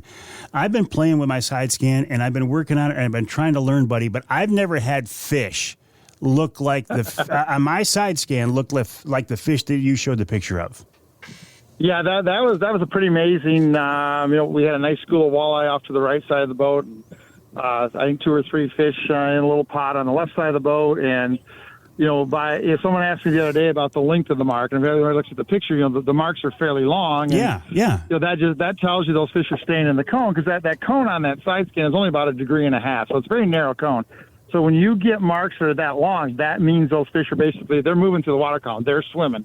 So they were actually swimming, with the boat in the cone. That's how they got to be, that long and not just those little small grains of rice or Tic Tacs, if you will, that we normally see. Yeah. Outside it, off the back, set it off the back. So, those fish were long and they were traveling with the boat. So anytime you see fish that are moving like that, that means they're active. That means they're aggressive. And we went through that pond and we actually caught a quad. We had 3 on the right side. We caught 3 fish on the right side and 1 fish on the left side. So, it was so cool to see that picture, turn around, take the screenshot. And, 10 seconds later, we had 1 on, then a second, then a third, then a fourth. And I really don't think you can be any more, show any more detail, 60, any more detail about how, using your side scan actually help you catch fish, how it works. It was just a great picture, and I thought it'd be a great thing to share with everybody. And, like you said, some of the comments, and we posted it on, 7 or 8 different pages, and some of the comments were actually some were frustrating. Well, aren't they always? Yeah, because it is social media. But some were or Lance, as I like to call it sometimes, anti-social media. Correct, anti-social media. You're right. But it was really cool. It started a discussion, and I posted a follow-up a couple of days later. Some guys had asked me about some settings, and some guys had asked me about some of my overlay data. I have a lot of data on my screen, all the way from, my engine RPMs to the engine temperature to structure scan depth to voltage supply. There's just so much on my screen. A lot of guys ask about that. A lot of guys ask about all the data. So it created a follow-up in multiple posts. It was really cool to engage with people because, a lot of people buy these really expensive electronic units. They have no clue what they're doing, how to use them. So it's really cool to kind of interact and get them excited about what their sonar can actually do. So I've now got my side scan. I figured out when I see these grains of rice off to the side using side scan, I'm actually looking at fish. So the fact that you you were showing lines that represented fish. It's not that my settings are wrong. It's just that the fish weren't moving with the boat as they were in the particular situation you posted the other day. Correct. So that cone is only 1.5 degrees wide. So as you're going through the water, it's a very, very narrow cone. So as those fish go through, they don't stay in there very long, right? And length of a mark, doesn't matter if it's side scan or regular sonar, length of the mark is determined by the amount of time the fish spends in the cone. So those fish, you could actually tell they were actually moving. And I think one of the things that people don't get, and today was a great example.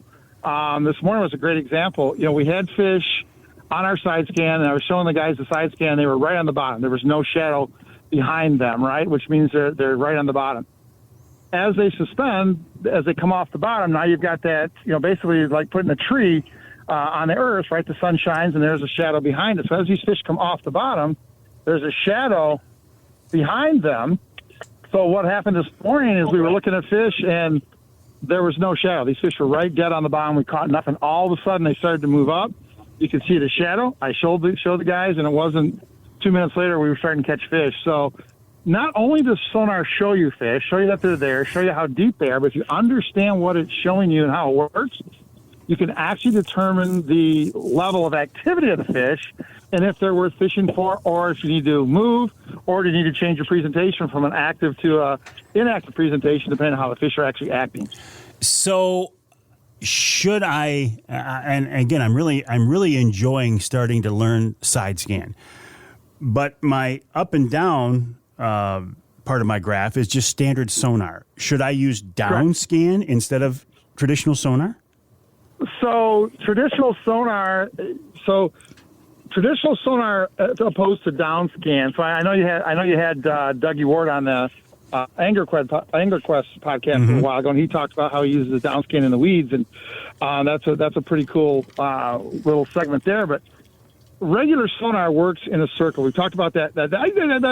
We talked about that diameter and that coverage. That diameter only being about 1/3 the depth of the water, right? As far as coverage. So the best way to describe it is this: take a 12-inch pie plate, lay a 12-inch pie plate on the ground. So let's pretend that's 12 feet. So that's your coverage area in about 40 feet of water. Let's call it 30 feet of water. Now, if you take a yardstick and lay a yardstick across the middle of that plate, that's what your downscan is. So your downscan is extremely narrow cone, so it looks outside left and right of your traditional 2D. So your 2D is a circle. Your downscan is narrow, so it goes further to the side. So if you see fish, so you can really get an idea where fish are. So if you see fish on your 2D but not your downscan, you know they're outside that cone, so they're either forward or back in the circle. If you see them on your downscan but not your regular sonar, you know they're outside the area of the cone coverage of your 2D. So all of those together, right? And this is one of the reasons I'm a proponent of, multiple units on your boat. So because you should be looking at, obviously you need GPS, you need chart to kind of see where you're at and kind of get your waypoints.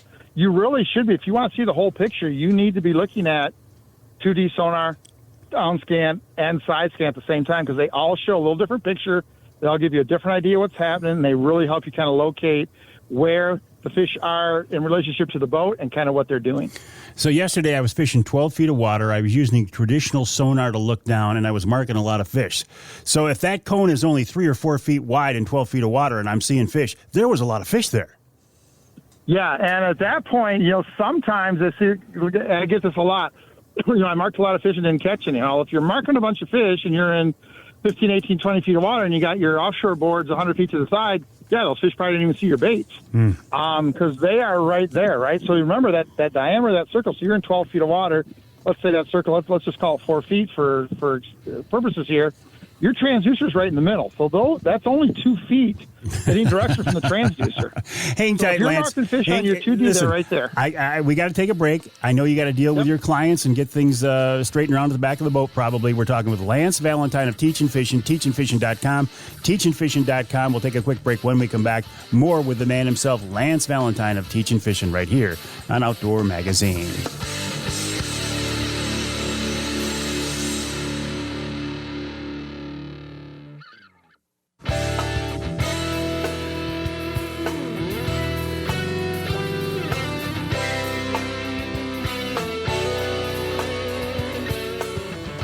You can hear the Outdoor Magazine show in Houghton Lake on 98.5 WUPS. You can hear us in Holland on WHTC. That's 1450 AM, 99.7 FM.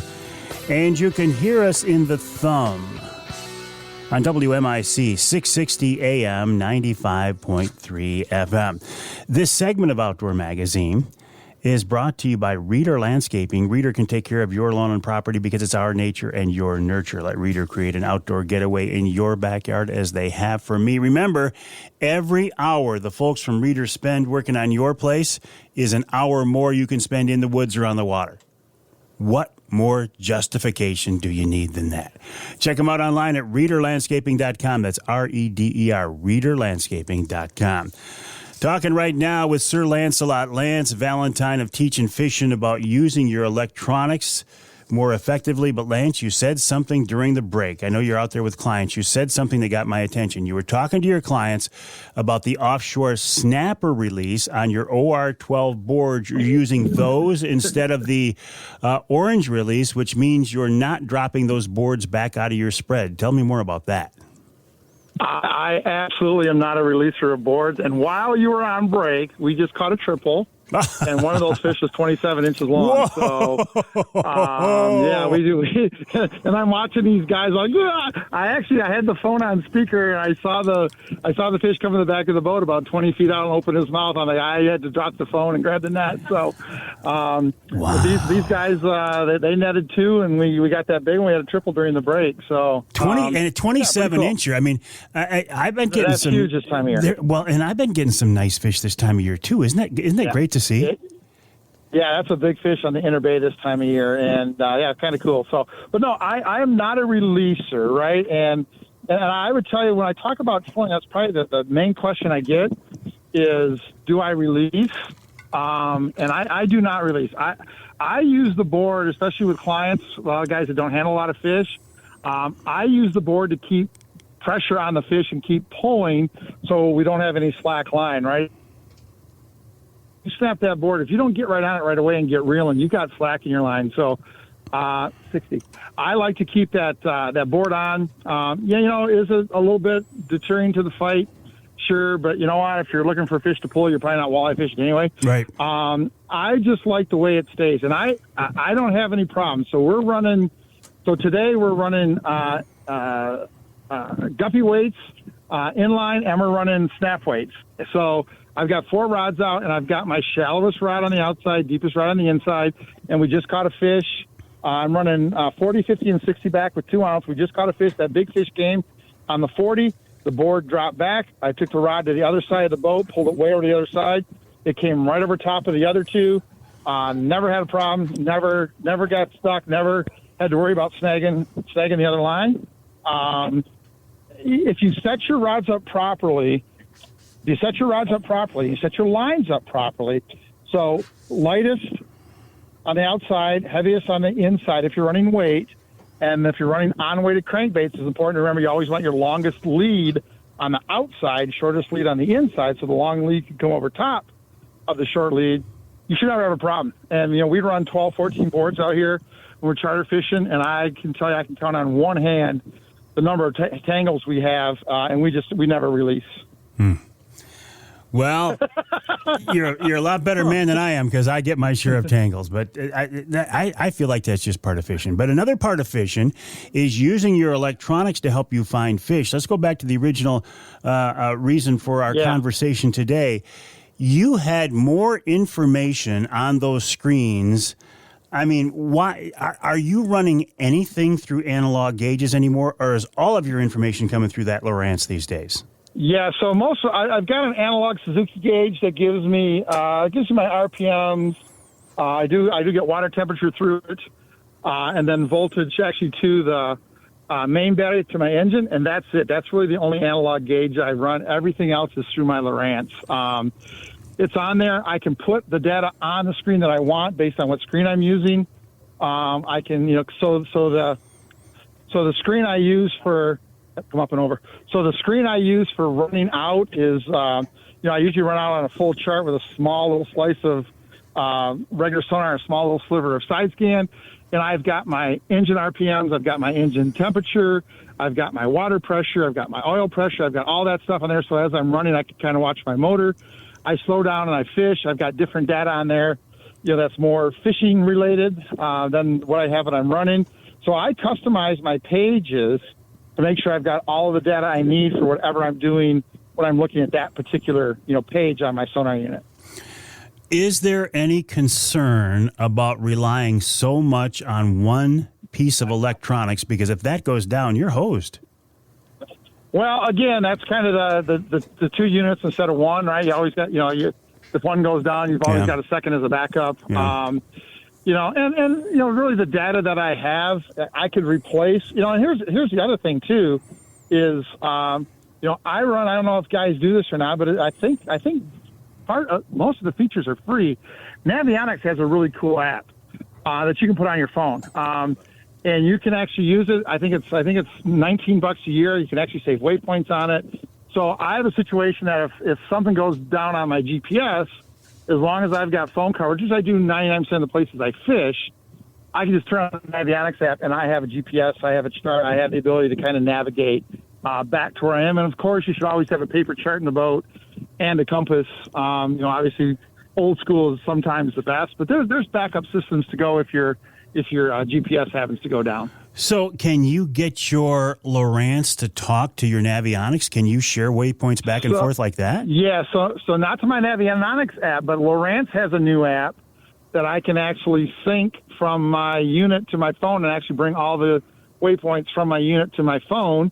Or if I'm ice fishing and I want to save some waypoints on my phone, I can sync those back to my Lowrance unit. So this stuff is getting so technical. There's no reason to ever be without your data. And I like it because on the Lowrance app, it shows you the Lowrance CMAP chart. So maybe I run into you and you go, hey, where are you fishing? I can pull it right up on the Lowrance app. I can show you exactly where my waypoints are, and you can actually see what's on the CMAP charts. You can actually see the depth contours, and you can see the depth contours, maybe the Cigar, the Callahan Reef, whatever we're fishing. You can see that right on the phone, and you and I can sit and have a conversation, and I can tell you exactly where I'm fishing. Okay, I'm looking at my Lowrance app. Okay, I can't connect to my Lowrance here, but next time I get out to the boat, I'm going to do that. It's amazing the tools we have these days, isn't it? And the frustrating thing for me is a lot of anglers just don't use them.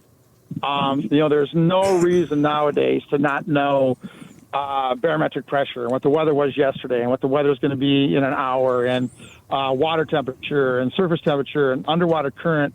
There is so much data available and nobody looks at it, and again, I say this a lot of times, the things that we teach at Teachin Fishin, some of them just kind of go unnoticed because we do fish in the best walleye fishery in the world. Look, you can come out here with a hot dog on a hook most days on Saginaw Bay, Lake Erie, and catch some fish.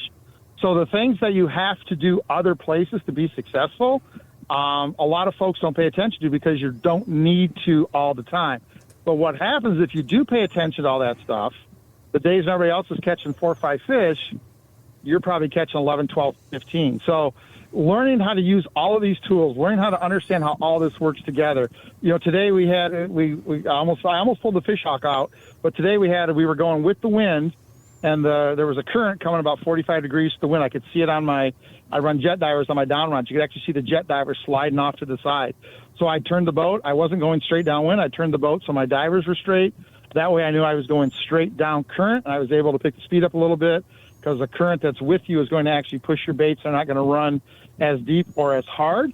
So I picked the speed up to get where I wanted to go, and we started catching fish. So there's so much data available online and so much data available if you're just watching. I don't think too many guys pay attention to getting a custom color lure or a super secret this or a super secret that, and they don't pay attention to the information that actually helps them catch fish. Meaning that if you put a bait in front of active fish, the color is secondary? You're better off to have the wrong bait and the wrong size and the wrong color at the wrong speed in front of fish than you are to have the exact right bait and the right speed and the right color and the right everything where there's no fish. Another thing I wanted to follow up on, Lance, is I thought I have a bunch of waypoints on my Lowrance. I looked at your screen and like, holy cow, what has Lance got going on here? Why so many? How do you keep track of them? So what I do is I use a different symbol for every year, right? So I think the Lowrance units now have 64 different symbols. So I use a different symbol for every year, and we can go 7 colors. So what I do is I break my Saginaw Bay season down into 7 2-week increments, and I use a different color. So this year I'm using the diver flags, and then the first week of the year I use yellow, or the first 2 weeks of my season I use yellow, the second 2 weeks I use pink, third 2 weeks I use blue. So I use the same color pattern for each 2-week block every year, and then I use a different symbol every year, so I can tell what years and what time of my Saginaw Bay season I actually caught fish. And you really, if you looked at that chart and really knew what that meant, you'd really start to see some patterns emerge. And if you pay attention, there's an area there where there's just all different kinds of colors and symbols in one little spot. So obviously that's a good spot that time of year every year. And then you see where you've got a whole bunch of blue waypoints. So obviously, the block that I use, the blue waypoints, that's a good area that I was fishing. And it happened to be the same time of year that I took that picture. So waypoints, instead of just, putting a blue and white diamond down, if you really pay attention to your waypoints, you come up with some kind of system so the waypoints actually tell you a story when you're looking at your GPS. They really help you catch a lot more fish. They really tell you where you should be fishing and help you see history so you can kind of make a determination on what's happening and where you should be fishing. Lance, my brain is starting to hurt just trying to figure out what you're saying. I was doing good right there till the end, and then I was like, I say, hey, listen, I know you're on the water. I know you got clients in the back of the boat. I want to offer you the coveted third segment. If you can't take it, I completely understand, but it's there if you want it. We're good. These guys are doing great, so I'll be more than happy to take that last segment. You betcha. All right, I appreciate that, Lance. So you're good. You're on hold for about 5 minutes. Do what you got to do. We're talking to Lance Valentine of Teachin Fishin. Teachin Fishin. I shouldn't say teaching fishing. No, Teachin Fishin. The website, teachinfishin.com, teachinfishin.com. Lance is on Saginaw Bay right now with some clients, but he says the crew is doing a good job, and he can give us a few more minutes, so I will always take advantage of that coveted third with Lance Valentine if he has the option. My name is Mike Avery. This is the Outdoor Magazine radio show. You might be listening to the podcast version of the show, but it starts out as a radio show. My website, MikeAveryOutdoors.com. My email address, Mike@MikeAveryOutdoors.com. Don't hesitate to reach out. Love to hear from you. More with Lance Valentine coming up right here on Outdoor Magazine.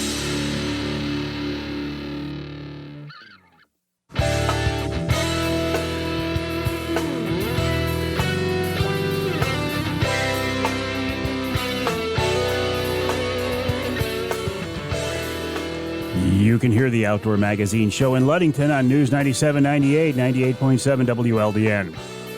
You can hear us just up the road in Manistee, WMLQ 97.7 FM.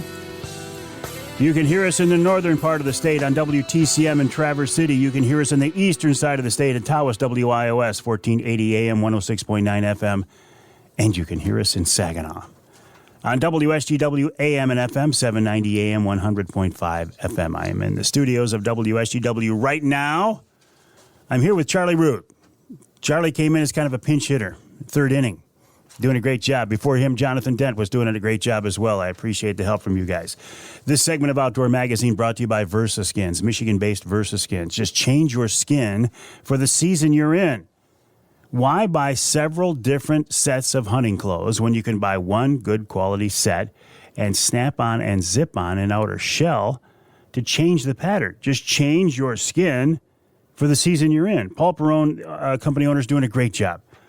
I suspect, I don't know this for a fact, but I suspect very strongly he will be at the Woods and Water Show in Imlay City the first weekend after Labor Day. You can check out the products in person, including their big sizes, 4 or 5, I think even 6X. VersaSkins.com is the website, VersaSkins.com. Also, check out my website, MikeAveryOutdoors.com. Then head on over to TeachinFishin.com. Teachin Fishin, the website of Lance Valentine and his Teachin Fishin franchise. Lance is on Saginaw Bay as we are recording this show. He's got clients in the boat. Okay, Lance, how many fish did you catch during this break? One, and we got one on right now. Way over here, Jason. Right way over here. Yeah, one, and we got another one on right now. So, well, you're having a really good day out there today. Then it's not going to be a 15-fish day. We are. And what's funny, if guys pay attention to that picture, if they saw that picture with the sonar, they kind of know where I'm fishing. So I'm kind of right in the same spot. Well, I kind of know where you're fishing, but I just ask you these things off air. That's all. Yeah, there you go.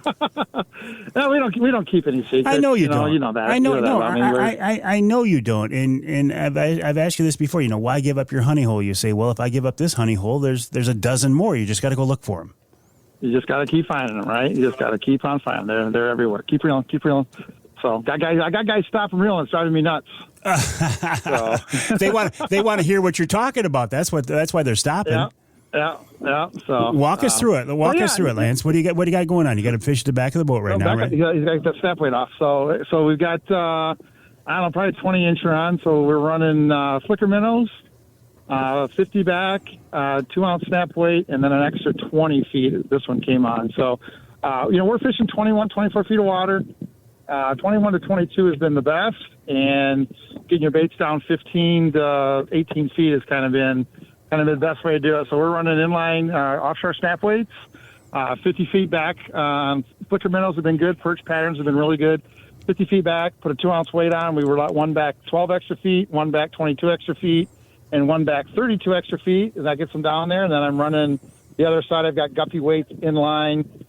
Flicker minnows running them 30, 40, and 50 back. So we're kind of just that zone 14 to 18, 19 feet. We got our lures there, and we're just catching fish like crazy. Why do you think the flicker minnows have been so hot the last couple of years? Because for a while it was flicker shad. They were the hot thing. Now it's flicker minnow. Is it the forage base has changed, or have the anglers just become fickle? No, these fish are definitely feeding on perch a lot more than they are shad right now, especially right now. So those long, skinnier baits are definitely a little bit better right now. And you said color is secondary. I want to talk about location, though, too, because you're out in what I consider to be deep water. I've been getting fish up in extremely skinny water. Yesterday, 13 to 14 feet of water. Is it still this late in the year? Are there still fish everywhere? So there are fish everywhere. We're kind of moving into what in fishermen used to call summer peak, where there's bites everywhere. Yeah, obviously I'm a pretty detailed record keeper, and records tell me that probably by the end of next week we're going to have the shallow water bite set up in front of State Park, down by Callahan, down in front of the mouth of the Saginaw River. Well, 20 more to go to 70. And then up by Pinconning and Saganine Bar, we're going to have a shallow water bite set up.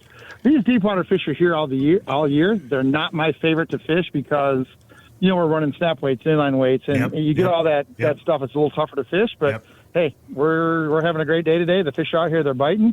They're easy to see on your sonar. When you see them, they're fairly easy to catch. So you take what the lake gives you. Well, exactly. And you know me, if I could spend the entire summer and never go deeper than 10 feet of water, I'd be happy as can be, because when the fish come in shallow, they're coming in there to feed, so they're aggressive. You're running short leads, so it's easy fishing. I mean, until it gets weeded up, then it becomes an absolute pain in the neck. Yeah, I'd much rather fish shallow, but like I said, you take where the most consistent fishing has been when you find a pod, and so we're out here doing it. Excellent. All right, Lance, buddy, I'm going to let you go. I appreciate your time. I will be back out there tomorrow and the next day, so maybe I'll be talking to you. In the meantime, good fishing. Okay, if I can real quick, we've got a course. If you go to teachinfishin.com, our feature online course for the third quarter is called Sonar Interpretation. It's a $25 course. It's online. They can watch it. It's studio instruction with a handout that has all the pictures, and it walks through everything you need to know how to interpret your sonar, both 2D, sidescan, and downscan. Perfect. I appreciate you bringing that up, Lance. Lance Valentine, Teachin Fishin, teachinfishin.com. I'm glad he was able to sneak that in there. Honestly, Lance is a wealth of information. He puts much of his stuff online. If you want to check it out, go to the website, teachinfishin.com, teachinfishin.com, and you can take advantage. We'll take a break. When we come back, we'll wrap up this week's show with wild game chef extraordinaire Dixie Dave Minar right here on Outdoor Magazine.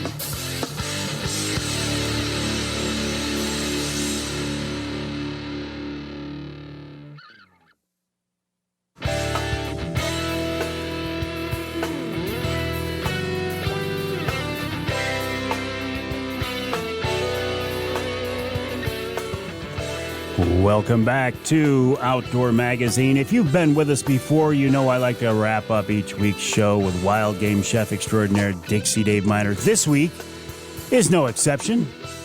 And Charlie tells me that Dave has a walleye recipe for us. I expect that this is in anticipation of a walleye fishing trip. I'm going to take wild game chef Dixie Dave Minar out on Saginaw Bay in just a couple of days. Dave, are you laying the groundwork here? Is this what you're doing? Exactly. It's a trend and a theme. Well, I appreciate that. I look forward to our trip. By the time folks hear this show, we will have already taken it, but I'm sure it's going to be a lot of fun, David.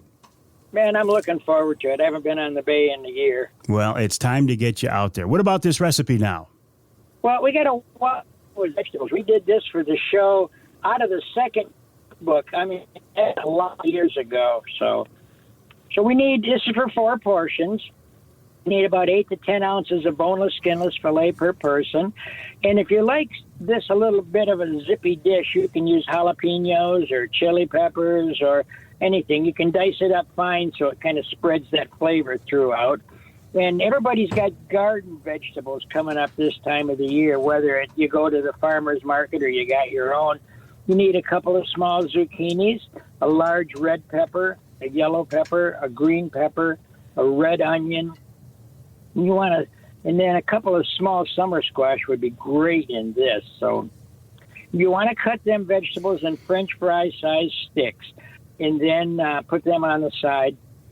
And you need a bunch of cilantro, half a stick of butter, 3 to 4 cloves of garlic diced up fine, about 4 ounces of white wine. And if you're going to use a Chardonnay to drink with this meal, by all means use a Chardonnay or whatever wine you feel like, and the juice of a lemon or a lime, whichever you prefer.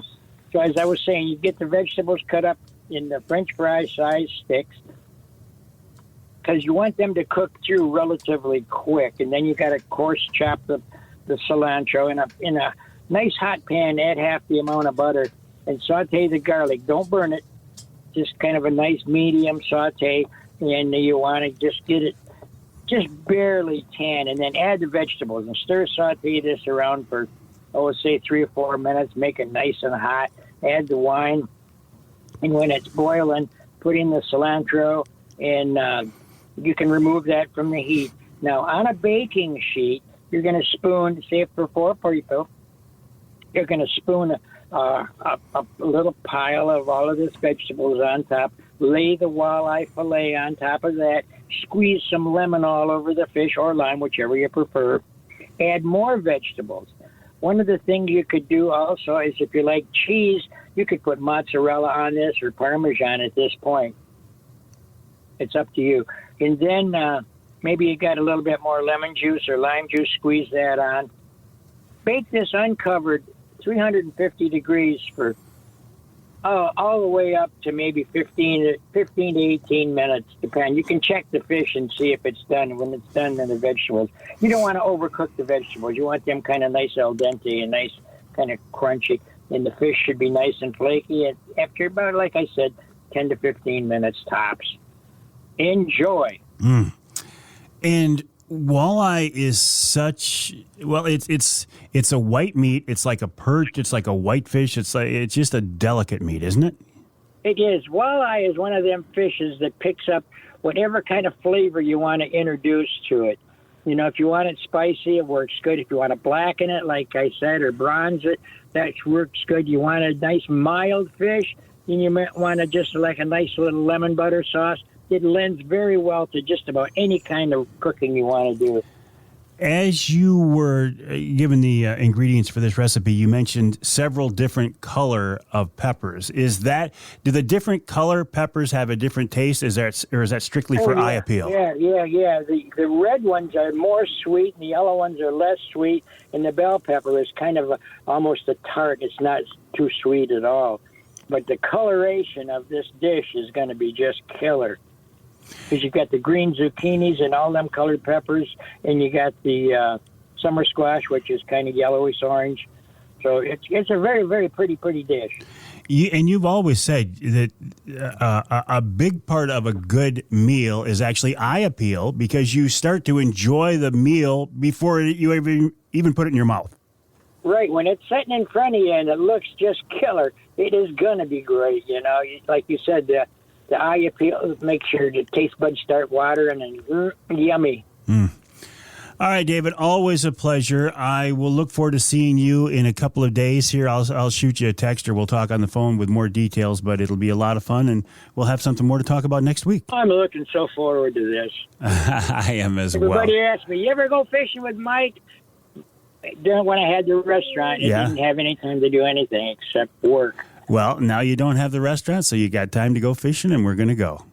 And I'm thanking you. All right. Wild game chef extraordinaire Dixie Dave Minar, a big part of the Outdoor Magazine show.